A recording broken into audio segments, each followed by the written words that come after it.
Praise the lord.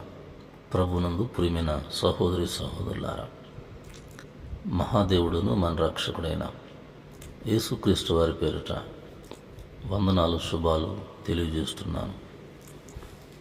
దేవుని యొక్క వాక్యమును ధ్యానం చేసుకుందాం.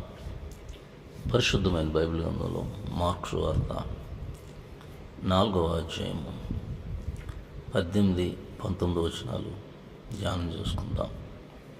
ఇక్కడ వ్రాయబడి ఉన్నమాట, ఇతరులు ముండ్ల పొదలలో ఎత్తబడిన వారు, వీరు వాక్యము ఎందురు గాని ఐహిక విచారములను, ధనమోసమును, మరి ఇతరమైన ఆపేక్షను లోపలకు చొచ్చి వాక్యమును అణిచివేయటం వలన అది నిష్ఫలమగును.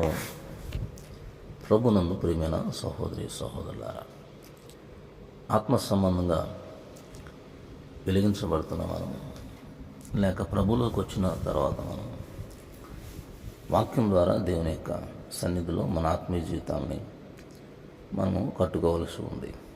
కానీ సంవత్సరాల తరబడి వాక్యం వింటున్నా, వాక్యం చదువుతున్నా, అనేకుల జీవితాలు ఆత్మ సంబంధంగా కట్టబడట్లేదు. దీనికి కారణం ఏంటని పరిశీలన చేస్తున్నప్పుడు ప్రభువారు చెప్తున్న ఉపమానం, విత్తనము ముండ్ల పొదల్లో పడటం వలన, అనగా ఐహిక విచారాల చేత ధనమోసమును మరి ఇతరమైన ఆపేక్షను లోపలికి చూచి వాక్యం అణిచివేయటం వలన అది నిష్ఫలమగును.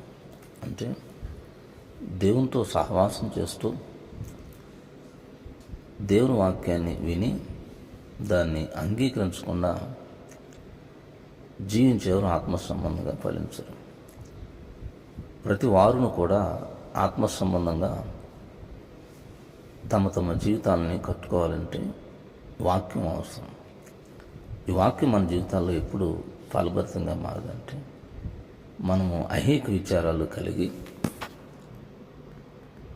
అలాగే ధనాపేక్ష కలిగి, ఇంకా ఇతరమైన విషయాలు మనలో ఉండటం వల్ల ఈ వాక్యం మనలో ఫలభరితంగా మారట్లేదు.